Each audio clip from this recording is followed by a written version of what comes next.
O homem não vive somente de pão, mas de toda a palavra da boca de Deus. Aleluia, aleluia, aleluia, aleluia. O Senhor esteja convosco. Ele está no meio de nós. Proclamação do Evangelho de Jesus Cristo segundo João. Glória a vós, Senhor. Depois que Jesus saciara os 5.000 homens, seus discípulos o viram andando sobre o mar. No dia seguinte, a multidão que tinha ficado do outro lado do mar constatou que havia só uma barca e que Jesus não tinha subido com ela com os discípulos, mas que eles tinham partido sozinhos. Entretanto, tinham chegado outras barcas de Tiberíades, perto do lugar onde tinham comido o pão depois de o Senhor ter dado graças. Quando a multidão viu que Jesus não estava ali, nem os seus discípulos, eles subiram às barcas e foram à procura de Jesus em Cafarnaum. Quando o encontraram no outro lado do mar, perguntaram-lhe: Rabi, quando chegaste aqui? Jesus respondeu: em verdade, eu vos digo, estais me procurando não porque vistes sinais, mas porque comestes pão e ficastes satisfeitos. Esforçai-vos não pelo alimento que se perde, mas pelo alimento que permanece até a vida eterna, e que o Filho do Homem vos dará. Pois este é quem o Pai marcou com o seu selo. Então perguntaram: que devemos fazer para realizar as obras de Deus? Jesus respondeu: a obra de Deus é que acrediteis naquele que Ele enviou. Palavra da salvação. Glória a vós, Senhor.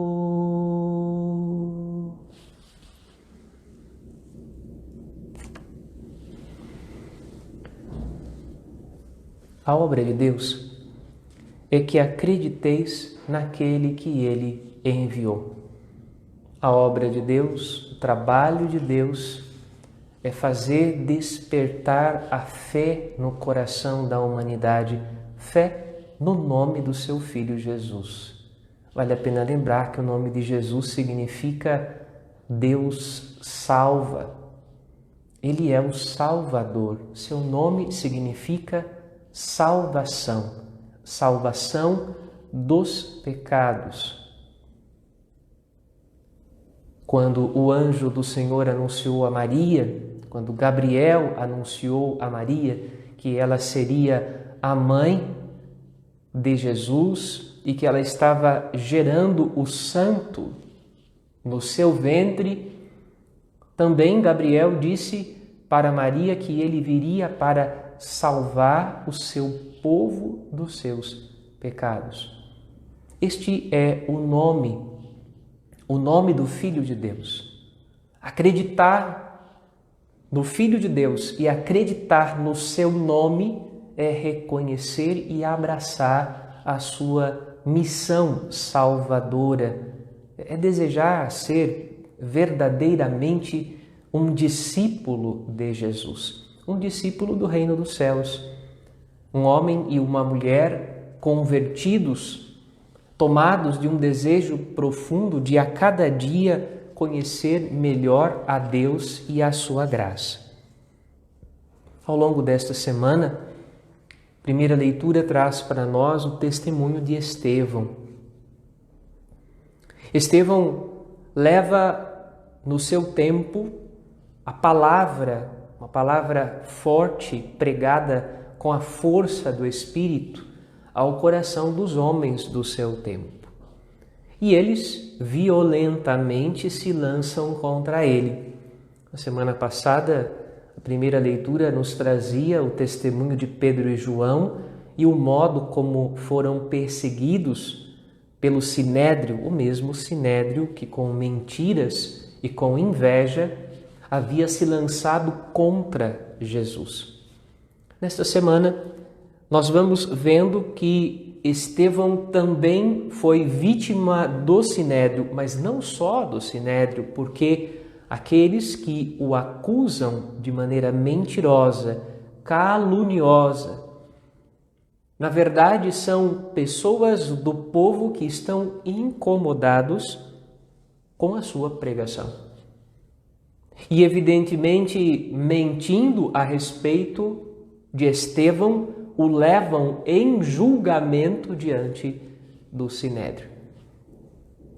Na semana passada, em algumas pregações, vocês me ouviam dizendo isto: quantas vezes há pessoas no mundo de hoje, como também no tempo de Jesus, que não apenas se comprazem no mal, fazem o mal, mas arquitetam a maldade em seu coração. E assim acabam cultivando dentro do coração, e obviamente depois através de seus gestos, palavras e obras, esta maldade que é como um veneno. Sem dúvida alguma, existem muitas maldades neste mundo, mas um falso testemunho é uma grande maldade. Por exemplo, quando dizem de Estevão que tinham ouvido ele falar contra o lugar santo do templo, contra a lei sagrada de Moisés, e também dizem que Estevão tinha dito que ia destruir aquele lugar sagrado e mudar os costumes de Moisés. Curiosamente, nós sabemos, o início do Evangelho de Mateus nos transmite essa palavra de Jesus. Jesus é o primeiro a dizer, logo que começa a pregar, que ele não veio para mudar a lei, para mudar nenhuma vírgula da lei, mas para cumprir a lei. E o cumprimento da lei é a caridade, o amor que ele testemunha através da entrega da sua própria vida, fazendo livremente a escolha de perdoar. E é nisso que se baseia a divina misericórdia de Deus. Deus é misericordioso porque escolheu perdoar, escolheu salvar ao invés de condenar. Portanto, as acusações que fazem contra Estevão são falsas. Percebemos que há um falso testemunho a respeito dele nos lábios daqueles que o acusam. E o acusam porque, no fundo, dentro do coração, sentem uma profunda inveja da convicção com que ele prega a palavra, como também o Sinédrio e outros que condenaram Jesus à morte tinham inveja. Tinham inveja porque o povo vinha ao encontro de Jesus, o povo se apaixonava pela sua pregação. Aqui também vemos que tinham todos os olhos fixos em Estevão e viram o seu rosto transfigurado, o rosto de Estevão como o de um anjo, e isso para eles era insuportável. Portanto, alguém poderia imaginar assim, mas por que de repente, então, Deus não encobriu a sua glória para que eles não vissem a glória de Deus no rosto de Estevão? E então, assim, protegendo Estevão de alguma forma, o livraria deste momento de perseguição. Mas se é justamente para isso que Jesus veio ao mundo. Jesus veio ao mundo para, transfigurado, edificar a fé dos seus discípulos, para manifestar os sinais da chegada do reino de Deus na terra, para, ressuscitado, pregar o cumprimento da lei e dos profetas ao coração daqueles que depois seriam seus apóstolos até os confins do mundo. Jesus mesmo disse isso em oração ao Pai. Que direi eu, Pai, a ti? Afasta-me desta hora, mas foi justamente para isto que eu vim. Eu vim, ó Deus, para cumprir, para fazer a tua vontade. Também a glória de Deus se manifesta no rosto transfigurado de Estevão. E no coração daqueles que são maus, mesmo a glória de Deus provoca que eles transbordem o que habita e fermenta as suas almas: o ódio, a raiva, a inveja. Diz o livro da sabedoria, com sabedoria divina, que foi por inveja do diabo que a morte entrou no mundo. E que aqueles que caminham na sua senda, nas suas pegadas, provarão a morte. Evidentemente, o livro da sabedoria não estava falando apenas da morte humana, mas da morte espiritual, da morte do coração, da morte da alma. Onde há caridade, há vida. Onde não há caridade, não há vida.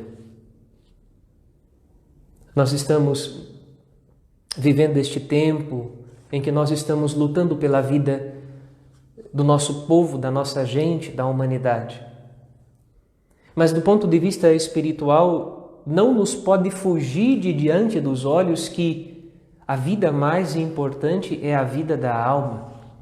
E há muitos que, embora pareçam estar com muita saúde, são homens e mulheres perfeitos do ponto de vista da saúde física, psíquica, emocional, estão com a alma morta dentro do coração.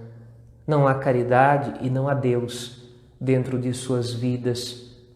Na verdade, vivem apenas para este mundo e não estão comprometidas, não estão comprometidos com a vontade de Deus e com o reino dos céus.